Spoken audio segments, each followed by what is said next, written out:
ಈ ದಿನ ಮುಳಬಾಗಿಲಿನ ನಗರದ ಪ್ರಖ್ಯಾತ ಶಿವನ ದೇವಸ್ಥಾನ ಆದಂತ ಸೋಮೇಶ್ವರನ ದೇವಸ್ಥಾನದಲ್ಲಿ ಅನೇಕ ಕಾರ್ಯಕ್ರಮಗಳನ್ನ ಹಮ್ಮಿಕೊಂಡಿದ್ದೀವಿ. ಮುಖ್ಯವಾಗಿ ಒಂದು ನಮ್ಮ ಶಾಲೆ 25 ವರ್ಷಗಳ ಆದ ಒಂದು ಸವಿ ನೆನಪಿಗಾಗಿ ಮತ್ತು ಶಿವನ ಪ್ರಾರ್ಥನೆ ಮಾಡಿ ರುದ್ರಾರಾಧನೆ, ರುದ್ರಾಭಿಷೇಕ ಹಾಗೂ ಮೃತ್ಯುಂಜಯ ಹೋಮವನ್ನ ಇವತ್ತು ಹಮ್ಮಿಕೊಂಡಿದ್ದು ಏನು ಸಕ್ರಮವಾಗಿ ಸಾಂಗೋಪವಾಗಿ ಎಲ್ಲಾನು ಈ ಕಾರ್ಯಕ್ರಮ ನಡೆದಿದೆ ಮತ್ತು ನಮ್ಮ ಶಾಲೆಯ ಪರವಾಗಿ ಈ ಕಾರ್ಯಕ್ರಮವನ್ನು ಆಯೋಜಿಸಿಕೊಂಡಿದ್ವಿ. ಅದೇ ರೀತಿ ಇವತ್ತು ನಮ್ಮ ನೇತಾರರಾದಂಥ ಶ್ರೀಮಾನ್ HD ದೇವೇಗೌಡರ ಅವರ ಹುಟ್ಟುಹಬ್ಬದ ಪ್ರಯುಕ್ತವಾಗಿ ಅದು ಕೂಡ ಸೇರಿಸಿ ಇವತ್ತು ನಾವು ಈ ಪೂಜೆಯನ್ನು ಹಮ್ಮಿಕೊಂಡಿದ್ದೀವಿ. ಪೂಜೆಗೆ ಎಲ್ಲ ಭಕ್ತಾದಿಗಳು ಕೂಡ ಆಗಮಿಸಿ ಈ ಪೂಜೆ ಮತ್ತು ಹೋಮವನ್ನು ಯಶಸ್ವಿ ಮಾಡಿರ್ತಾರೆ. ಏನು ಇವತ್ತು ಮಾಡಿರ್ತಕ್ಕಂಥ ಒಂದು ಪೂಜೆ ಮತ್ತು ಹೋಮದಿಂದ ಎಲ್ಲ ಮುಳಬಾಗಿಲು ತಾಲೂಕಿನ ಜನ ಮತ್ತು ಎಲ್ಲ ನಮ್ಮ ದೇಶದ ಪ್ರಪಂಚದ ಎಲ್ಲ ಜನರು ಕೂಡ ಸುಖ ಶಾಂತಿ ನೆಲೆಸಲಿ ಅಂತ ಹೇಳ್ತಾ, ನಮ್ಮ ಮುಂದಿನ ದಿನಗಳಲ್ಲಿ ಮಳೆ ಬೆಳೆ ಎಲ್ಲ ಕೂಡ ಚೆನ್ನಾಗಾಗಲಿ ಅಂತೇಳಿ ನಾನು ಈ ಸಂದರ್ಭದಲ್ಲಿ ದೇವರನ್ನ ಕೇಳ್ಕೊಳ್ತೇನೆ.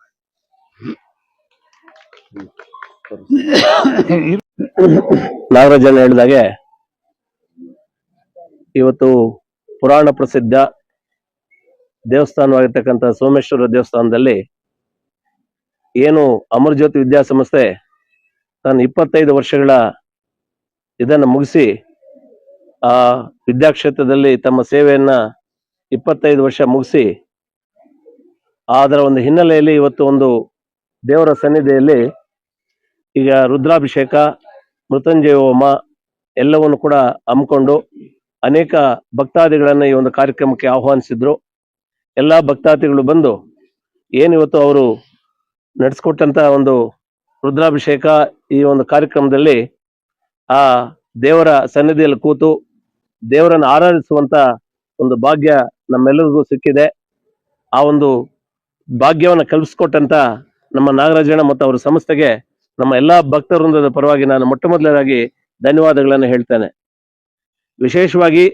ಇವತ್ತು ಈ ದೇಶ ಕಂಡ ಒಬ್ಬ ಧೀಮಂತ ನಾಯಕರು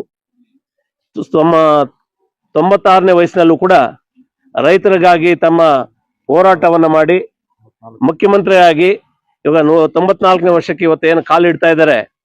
ಮುಖ್ಯಮಂತ್ರಿಗಳಾಗಿ ಈ ದೇಶದ ಪ್ರಧಾನಿಗಳಾಗಿ ಅಭೂತಪೂರ್ವವಾದಂತ ಒಂದು ಸೇವೆಯನ್ನ ಈ ರಾಜ್ಯಕ್ಕೆ ಮತ್ತು ಈ ರಾಷ್ಟ್ರಕ್ಕೆ ಕೊಟ್ಟು ಇವತ್ತು ಕೂಡ ರೈತರ ಪರವಾಗಿ ಒಂದು ನೀರಾವರಿ ಹೋರಾಟಗಳಾಗಿರ್ಬೋದು, ರೈತರ ಪರವಾಗಿ ನಿರಂತರ ಹೋರಾಟಗಳನ್ನು ಮಾಡ್ಕೊಂಡು ಬರ್ತಾ ಇರ್ತಕ್ಕಂಥ ನಮ್ಮ ಧೀಮಂತ ನಾಯಕರು ಆಗಿರ್ತಕ್ಕಂಥ ದೇವೇಗೌಡರ ಒಂದು ಹುಟ್ಟುಹಬ್ಬ ಆಗಿರೋದ್ರಿಂದ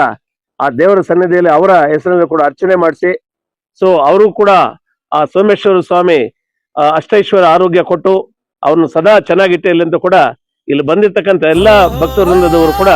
ಸೊ ಅವರ ಪರವಾಗಿ ದೇವರಲ್ಲಿ ಪ್ರಾರ್ಥನೆ ಮಾಡಿರ್ತಕ್ಕಂಥದ್ದು ವಿಶೇಷ. ಸೊ ಈ ನಿಟ್ಟಿನಲ್ಲಿ ಈ ಒಂದು ವಿಶೇಷವಾಗಿ ನನಗೆ ಅನಿಸಿದ್ದು ಈ ಒಂದು ಕಾರ್ಯಕ್ರಮ ಈಗ ವಿದ್ಯಾಜ್ಯೋತಿ ಅಮರಜ್ಯೋತಿ ವಿದ್ಯಾಸಂಸ್ಥೆ ಒಂದಾದ್ರೆ ಮತ್ತು ಈ ಎಲ್ಲಾ ಭಕ್ತಾದಿಗಳನ್ನ ಕರೆಸಿ ಈ ಒಂದು ಏನು ಹೋಮಗಳನ್ನು ಮಾಡಿಸಿದ್ದಾರೆ ಇದೊಂದು ಲೋಕ ಕಲ್ಯಾಣಕ್ಕಾಗಿ ಈ ತಾಲೂಕಿನ ಜನತೆ ಸುಭಿಕ್ಷವಾಗಿರ್ಲಿ ಮತ್ತು ಒಳ್ಳೆ ಮಳೆ ಬೆಳೆ ಆಗ್ಲಿ, ಸದಾ ಒಂದು ಹಸನ್ಮುಖರಾಗಿ ಈ ತಾಲೂಕಿನಲ್ಲಿ ಇರ್ಲಿ ಅಂತಕ್ಕಂಥದ್ದನ್ನು ಕೂಡ ಸೊ ಆ ದೇವರಲ್ಲಿ ಪ್ರಾರ್ಥನೆ ಮಾಡಿರ್ತಕ್ಕಂಥದ್ದು ಇವತ್ತಿನ ಒಂದು ವಿಶೇಷ. ಆ ನಿಟ್ಟಿನಲ್ಲಿ ಈ ಒಂದು ಹೋಮ ಏನು ಇವತ್ತು ಮಾಡಿದರೆ ಈ ರಾಜ್ಯದ ಜನತೆಗೆ, ವಿಶೇಷವಾಗಿ ಈ ತಾಲೂಕಿನ ಜನತೆಗೆ ಭಗವಂತ ಅಷ್ಟೈಶ್ವರ ಆರೋಗ್ಯ ಕೊಟ್ಟು ಸಹ ಚೆನ್ನಾಗಿಟ್ಟಿಲ್ಲಿ ನಮ್ಮ ರೈತಾಪಿ ವರ್ಗರನ್ನ, ಮಹಿಳೆಯರನ್ನ, ವಿದ್ಯಾರ್ಥಿಗಳನ್ನ, ಎಲ್ಲ ಹಿರಿಯರನ್ನ ಚೆನ್ನಾಗಿಟ್ಟಿರ್ಲಿ ಅಂತ ಕೂಡ ದೇವರಲ್ಲಿ ಪ್ರಾರ್ಥನೆ ಮಾಡ್ತಾ ಈ ಒಂದು ಅವಕಾಶ ಕಲ್ಪಿಸಿಕೊಟ್ಟಿದ್ದಕ್ಕಾಗಿ ನಮ್ಮ ನಾಗರಾಜಣ್ಣಗೆ ಮತ್ತು ವಿದ್ಯಾಸಂಸ್ಥೆಗೆ, ಅಮರಜ್ಯೋತಿ ವಿದ್ಯಾಸಂಸ್ಥೆಗೆ ನನ್ನ ವಿಶೇಷವಾದಂತಹ ಧನ್ಯವಾದಗಳನ್ನು ಹೇಳಿ ನನ್ನ ಮಾತನ್ನು ಮುಗಿಸ್ತಾ ಇದ್ದೀನಿ.